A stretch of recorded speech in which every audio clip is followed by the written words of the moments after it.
Coffee chat and what some people call it informational interviews. So coffee chat are both casual and professional. It's a brief meeting where job seekers meet working professionals in an informal setting.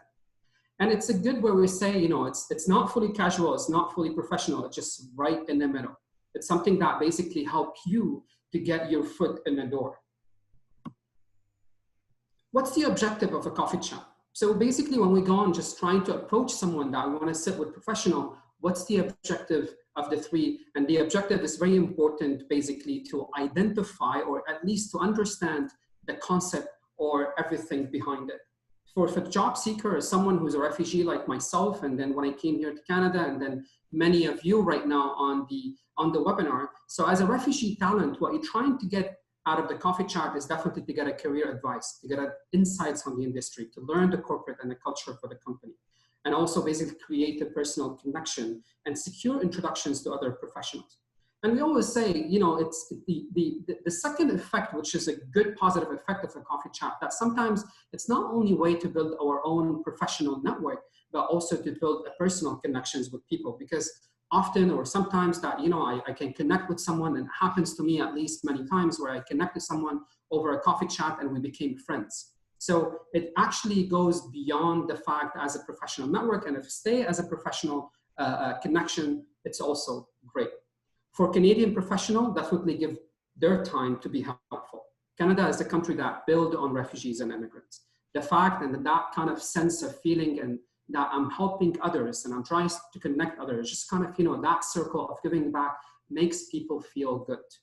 And then the other thing that it's a good for Canadian professional and actually enticing for them when they share their wisdom and experience. And also introduce refugees, someone who is a newcomer, to other colleagues of basically professional network or within their own network. Sometimes also that this person that I'm having coffee chat with happens to be a recruiter or a hiring manager. And Laura would be one of the examples that we have today. So when that person would be basically a recruiter or a hiring manager, in a way that, recruiter is a recruiter. So aside from sitting and having that conversation and connections and all of that, if you, a recruiter always think of someone who's sitting with that could be a potential candidate for a future opportunity or for a current opportunity. So in a way, it's also an objective for them. Coffee chat are one-on-one targeted networking. It's also kind of pretty obvious. It's not kind of the way where you go to a networking event and then you meet many other people and then you struggle basically to have a little bit more, a deeper conversation, all of that. Coffee chat is a stronger form of a conversation where basically you would be only with one person. What it helps in basically having expanded and diverse network, it definitely accelerates you down your career path and allows you to tap into other professional insights, helps answer important questions and navigate current and future opportunity. So this is also one of the reasons why I have like a one-on-one, and maybe some people say that coffee chat, one of the most powerful form of networking. To be honest, for me, I consider it is the most powerful form of networking, but at the same time, unfortunately, it's largely underused by refugees. How to obtain an informational meeting or a coffee chat? It's really important that it's not kind of a way I could just go and approach everyone. It has to be concise, it has to be targeted, and it has to be directed to people that I want to basically to meet with, that help me with my purpose or basically objective. So finding the right person and organization. So let's say sometimes finding the right person, that means the ideal scenario is just basically if I find someone who I wanted basically to do a similar job to what they're doing, I want to work in the same company, and also they have a hiring authority. While that might not happen every time that I meet someone who fit the three criteria, but basically having someone who is either working in a position that I aspire to work in, or basically working for a company that I wanted to work for, or someone who has a hiring authority, any of those checkbox would be great to have a coffee chat, so you need to have it. Also figure out your purpose. I mean, believe it or not, the purpose is not only to have basically or to get a job. Sometimes basically a purpose that I want to know more about their journey. I want to know about a certificate or training program they took that helped them in getting, where they are right now, or basically just kind of to be impressed by someone's career, and then I wanted to set a meeting with them. Leverage definitely your contract to ask for warm introductions to their contracts, also contacts. So it's in a way, just kind of, it's a powerful way to also ask for other form of contacts. It's always a lot better if I go, if I'm a friend with someone, I say, you know what, I met this person, I want you to meet with them. It's a pretty much guaranteed meeting, rather than basically just trying to send an email or a LinkedIn message or wait. Definitely the starting point is by sending a LinkedIn message. So having a LinkedIn profile is very important. Going there, it shows you that many people exist over there, and just trying to send them a private message, ask for introductions. This is really a powerful way. The other thing, that if you meet someone virtually right now and during COVID-19 or in a networking event, and then you got their cards, sending an email just to ask for a one-on-one meeting or a coffee chat would be also very good. Definitely, we also need to keep in mind that we need to accommodate, like if I'm meeting with someone who's busy or someone that basically in a position, most likely that those people are taking some time out of their working time. So I need always to accommodate where they are in terms of locations, and choose the right place to meet in. Don't give up too quickly and follow up. This is very important as well, in a way that sending 2 or 3 messages to 2 or 3 people and then basically not getting a response, we should not give up quickly on this. If there is one thing refugees are known for, they're known for their resiliency, and they're known for in a way that, you know, what we face, I think it's a lot harder than being patient and just trying to follow up and not to give up quickly on a few messages. At the same time, to do a follow-up. In this follow-up also, I want to be cautious that when we send someone a message and ask for a meeting, we only do one more follow-up. Having more than one, basically, that would be just bothering others. It's okay if people don't reply, move on. There are many more. The perfect, basically, art to ask is definitely a better way how to ask for, like if you're sending someone a message or an email, it should be a brief profile about yourself, maybe just 2 or 3 sentences. Be specific about the objective, be clear and prepared. Don't come off that you're simply seeking job. Coffee chat is not a way where people, you know, you go and then all what you ask about is like, you know, I just want to find a job.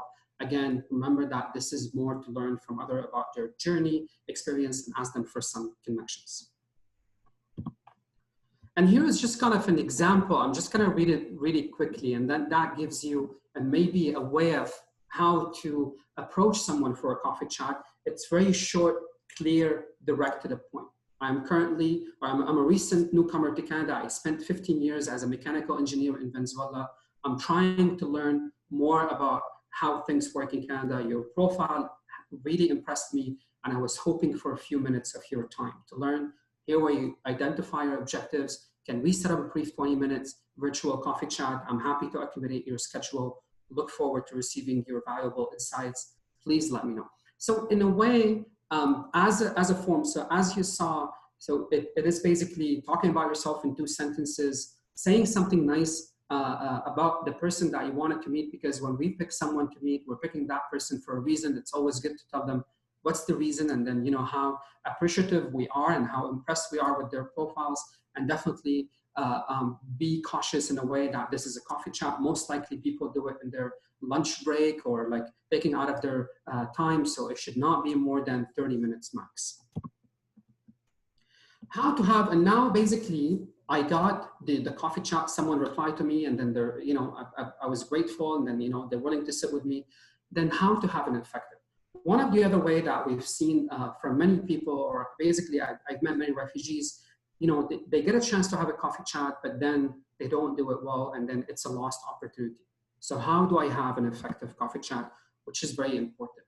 Set up a meeting. And what does that mean? Set up a meeting, always try to be accommodating in terms of the locations. Send a calendar invite to that person you want to meet with, so you make sure that it is on their calendar. It shows professionalism from your end, and also it is on your calendar, so you know, it's just kind of it's a good reminder. So set everything around that meeting just to make it easy. Prepare and research that person you're meeting. It's super crucial and important for you to prepare and research the person. Prepare in terms of, you know, identify your objective. Practice what you want to ask for in that sense, what questions you want to ask. And researching that person it's really good when you go and you meet someone and basically they know that you already did your part and you researched them. It's good when someone knows, someone looked at my profile, know exactly. It doesn't only give a good feeling for the other person, but also shows a lot of proactivity and professionalism from your end. More importantly, it actually helps you to ask the questions you want. So you don't ask questions that you already know from their public profile. Figure out your purpose. We already talked about this. Book the meeting. Ask to meet in 2 or 4 weeks and provide high-level overview of your availability. So in a way, it's always good to give a space. Usually people are always busy and just getting a random message. So giving the option that it's going to be in 2 or 4 weeks definitely helps a lot. Unless sometimes that you feel people is like, I'm ready to meet tomorrow. I'm going to meet next week. If they tell you this, then this is really up to them. But basically try to be cautious in terms of giving those a time frame for them. Confirm the meeting location. Let them know that's going to be 15 to 30 minutes and send a calendar invitation. We did talk about this. Send a confirmation email a day before the meeting or 2 days. It's just a good way, again, to show professionalism and at the same time just make sure that the meeting is on their agenda. Preparation, think of your questions you want answers to. Avoid generic questions so you don't ask for information you can find. Again, this is how part of the preparation you do. Explore the company website. It's also very important, aside from researching those people, is actually to research the company they work for. And then, that helps you with asking better questions along the way. Be confident and of your elevator pitch. It's really important and crucial. Like a lot of people tell us about elevator pitch, the 30 seconds, if you get a chance to talk about yourself or basically to mention something really interesting about yourself, you have 30 seconds. It's a good way to start your conversation with this person. And sometimes, believe it or not, I even write, till today, if I meet with someone, I write down that 30 seconds, what I want to tell them about me, and just I try to edit this and practice it. It's a very effective way. It becomes a lot easier once you practice on it. So on the day of the meeting, it's really important that when you set up the place to go and be there about 10 to 15 minutes earlier, the last thing you want when you have a coffee chat with someone is that to get there 5 minutes and then you have no spots, or you find no spots, or you find spots in this cafe that are just very crowded and a lot of people around you. So arriving earlier, 10 to 15 minutes, allows you to kind of, find the right spot, make sure that, you have a space, and then, somehow that get you into the mood. Bring pen and notepad. It just, this is old school, but very effective. Definitely you bring it. I think don't bring a laptop. Just having a laptop between you and someone else just kind of create a barrier in that sense. So, just be mindful of that, and then pen and a notepad or notebook.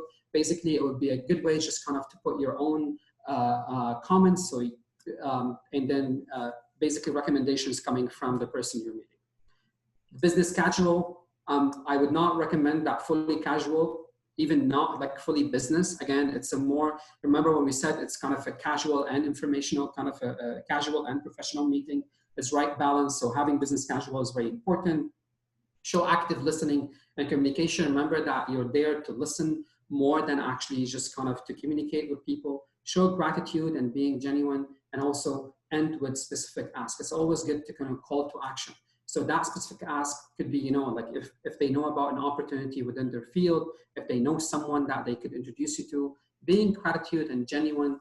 Remember, guys, that a lot of those professionals, they have about 8, 9, or 10 hours of work. So many times they ask you and they agree to a coffee chat, 20 minutes of their half an hour or 1 hour break. So really, the whole day is busy, and then when they give you that 20 minutes or 30 minutes, we have to thank them for it and appreciate the fact that it's taken from their own time. Here are some sample questions, like how do you get, basically some questions that you can prepare about it. How do you get your start in the field? What's basically like it to work in your company? You can ask them, for example, about, challenges or positive things. People like to talk about achievements, their achievements, the positive things they're facing in the company, and challenges. Those not only kind of allow the person to tell you about their journey to success and also challenges they face along the way, but also gives you a lot of insights. Sample questions. tapping into their network.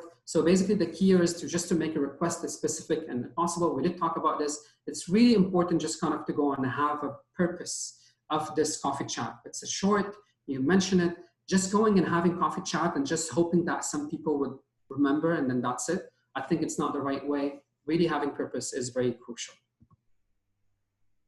After the meeting, also this is a very misused tactic that I see a lot of people, they just go and they have an unrealistic expectations or they feel entitled. It's really important that someone who agreed to sit with us doesn't mean that, you know, they have to answer every question we send them. They have to answer every email.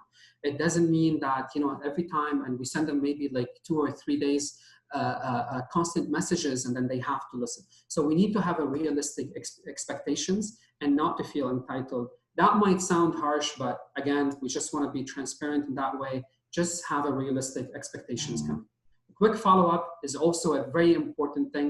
I'm going to give you an example of someone who actually met me last year, who asked me for a coffee chat.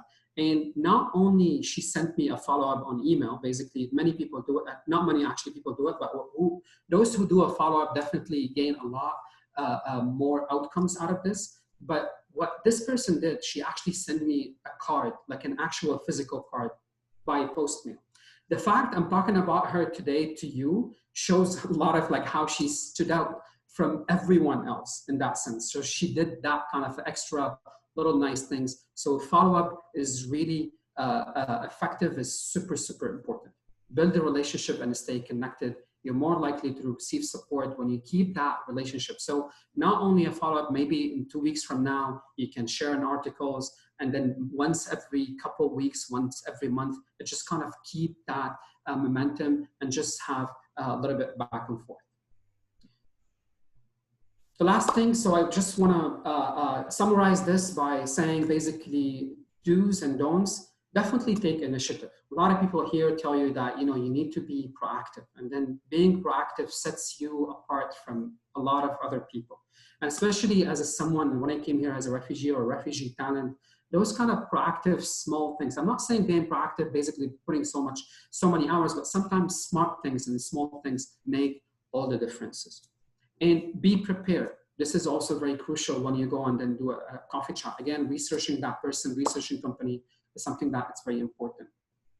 Listen more than you speak. It is also important that when we go there, we listen more than just we talk, because this is what the coffee chat is about, just to learn from other experiences and just trying to ask the questions that would help us.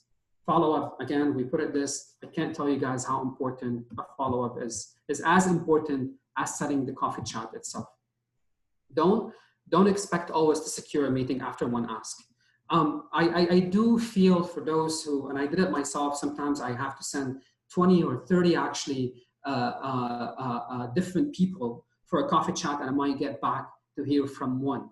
But it's worth it. It's worth that one person, it's worth those kind of old emails, because one person can make all the differences. And I'm gonna also remind you back that 85% of jobs happen because of personal connections.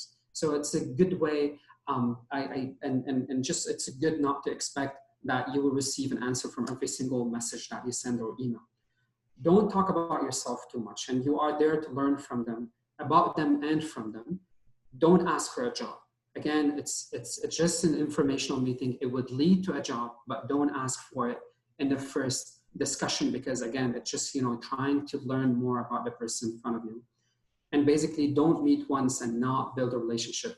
Don't waste this time. You spend that time, you ask for this coffee chat, not building basically a relationship and do a follow-up. Basically you wasted your own time and wasted an opportunity. I hope those kind of gives you some insights. I'll end my presentation here. I do encourage everyone to put their questions and answers in the Q&A box in there.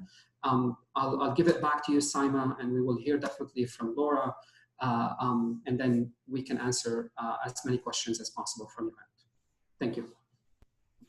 Thank you so much, Mustafa. That was quite amazing. You know, even for myself, who've been here for 20+ years in Canada, I learned something, you know, just to make sure that you don't, what do you call it? Oh, where did we disappear here? 1 second. just to make sure that we don't do the do's and don'ts of a coffee chat. So I'm going to remember those for myself, and I hope those participants that are listening will also remember that. So with that, I am now going to be starting to go to the next one. Mustafa, if you can stop sharing your screen, then I'll start sharing mine. Okay, great. Thank you. Just a second, guys. We're just about to go back again.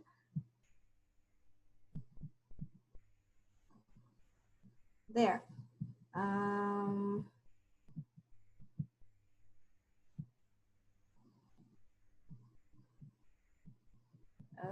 Okay, there we are.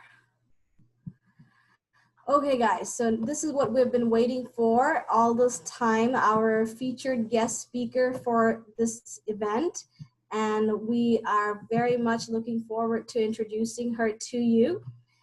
We have today Laura Soria, who's the Director of Talent Acquisition, Personal and Business Banking of CIBC Canada. Laura, she covers a wide range of roles from banking centers to mobile advice, strategy and transformation, business banking, and many more. Laura has been in this industry, in the banking industry, for 15 years. She just started off as a bank teller, and within that 15 years, she climbed up so quickly that she went through customer service to general manager to now a director. This brilliant person, she's an outspoken and active advocate for inclusion and diversity. She leads a team of over 35 individuals, supporting them in achieving their greatest potential. And her key passion is helping others. So when not at work, you will find Laura learning about local organic food, mentoring, and supporting communities through multiple initiatives. And guess what? Laura also came here as a refugee. So hopefully we'll hear a little bit of that story from her as well. So Laura, welcome, and the platform is yours. Wonderful. Thank you so much. Welcome, everyone. Taima and team and Jumpstart, thank you for conducting a land acknowledgement. It is so important. I'm going to share lots of tips with you today, but I think one of my #1 tips is know your history, do some research, understand the land in which you stand in. It's really important that you're connected to that information. So thank you so much, Mustafa. I can tell how passionate you are about helping people, getting those meaningful jobs. And I'm here today, there's lots of do's and don'ts, lots of tips, but I think I'm just gonna talk a little bit about my experience, the experience that I see others, and when people reach out to me for coffee chats, whether you're a newcomer or looking for a role, like I see it all. It comes across my desk, my virtual desk. So I'm gonna share a few things with you. So a little bit about myself. So my journey, yes, I can't believe it seems quickly, but 15 years is a long time. But what I did in that time, it took me a long time to figure out the quote unquote coffee chat. And in fact, you know, the concept didn't even dawn on me until much later, but I had some mentors along the way who encouraged having conversations with people to learn about them and their world. And there's lots of different terms for it, but the idea is being able to connect with people for the sole purpose of learning about them, their journey, the roles that they're in, and really being interested, genuinely interested in their experience. And there's some really powerful questions that you can ask to connect with that person. Because one of the #1 things you have to remember is building relationships is key, and that it does take time. So when you think about some key tips, I'm going to start with what I wrote down, because I did. It's good to write things down, even for myself. I have to reiterate that being prepared is really important. So what I mean by being prepared is, you know, take the time to learn about the person and the industry that they're in. And if they're on LinkedIn, do they have some interest that they're passionate about? And you want to make sure that you don't just call. One of the things that happens to me quite a bit is people send me a hello, and they send me their resume, and they tell me to look at it and help them find a job. So I'm like, well, it's too much. If the best messages are someone participated in a webinar with me, or they attended one of our events. And what they reach out is they reach out with something specific, and they asked very directly saying, you know, I participated, or I noticed, or I heard about XYZ. I'm very interested to learn a bit more. I'm new to Canada, or I'm looking to transition roles. I would love your insights, or if there's someone you can put me in touch with. So it's always important to also give an opportunity that if there's someone that I might think is better suited, I might refer that person, but I have some clarity that you're open to talking to someone else. And don't worry, I'm going to cover off the tips a little bit later. The other thing I would really say is I'll look in your own personal network. Like if you don't have a network yet and you're on this call, you're already starting it. Every single person on this call is in your network now. Go on your LinkedIn. So look in your network, and you don't always have to go to like the highest, most senior person because they can help you get a job. Sometimes you could go somewhere as local, for example, in my world, as local as your local banking center. And find out, you know, is there someone you can talk to? It could be a financial services representative, could be, you know, even the teller, and you say, how's your experience been? You know, I'm new to Canada, I'm looking to learn about the banking industry. And it could be as simple as just one question and moving forward from there until such time that you can reach out to someone, maybe the manager at the branch, and say, you know, I'd really like to chat with someone to learn a little bit more. But then before you do that, once you get the meeting, you want to make sure that you go on the website, you learn about what's important to them, you figure out if it resonates with you. That's the other thing that's really important.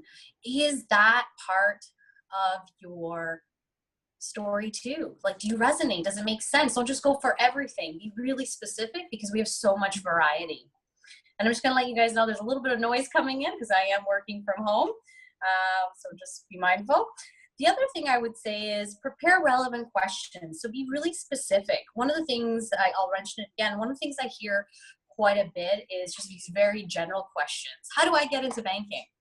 And it's like, if you've started to do some research and you've put a little bit of work into it, that wouldn't be the question. The question would be, you know, I'm very interested in this area of this organization. Can you tell me a little bit more about how that works? So really taking the time to be very specific in the questions that you ask. Be your authentic self. So another really important piece is be prepared to share a little bit about you. Mustafa talked about the 30 seconds where you get to share your story. Personally, and I think a lot of leaders now are not so much interested in what school you went to, what you did back home, but what is your passion? What are you passionate about? What are you here for? If I had to talk to you in 5 years, what is the thing that you'll be so happy doing? What is your role in making this world a better place? What is your role? Like, you really like audit. Great. What's the purpose of that? Let's say you really like fashion, you know, why is that important? So being able to communicate why that's important, and organizations like Jumpstart and other communities can help you frame that messaging. And if you need a little bit of help, just start listening to podcasts. That'll also help you position things. So podcasts on your elevator pitch. You can listen to podcasts on purpose, like having a purpose, on passion. If you want to hear some really good speaking points, watch TED Talks. There's tons of people on there who share their story, and they've had professional people help them position their words in a way that makes an impact in a short amount of time. So I'm going to recap these quickly because I also want to make time for question and answer. But be prepared. Look in your own networks and build relationship. And relationship can be, you know, the cashier. It can be that advisor. What about the person that opened your bank account? You know, did you chat with them about what their role was? I can speak to my industry. You know, is there, you know, a mortgage broker that helped you get your first home? Or did you talk to your network or your community group and say, you know, who helped you buy your house? I'm interested. Did you talk to that professional about who they know, who you could learn a little bit more from? So just be really open about that. And remember, the goal of a coffee chat is not to get a job offer. It's to learn about other people. Prepare relevant questions and be authentic. One other do's and don'ts I would recommend is when someone asks you, well, what do you want to do?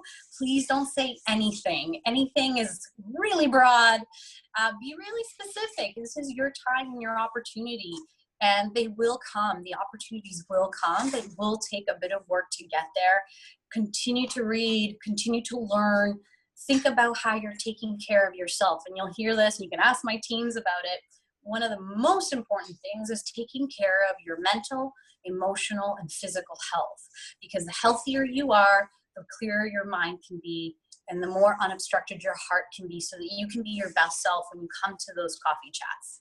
So I'll leave the operational stuff to Jumpstart to help you with, and I'll really speak to the heart of the matter of connecting with people. So I think I want to be mindful of time. I'm on a timeline here. I hope I've covered off a few things. Saima, Mustafa, I can open up to questions now.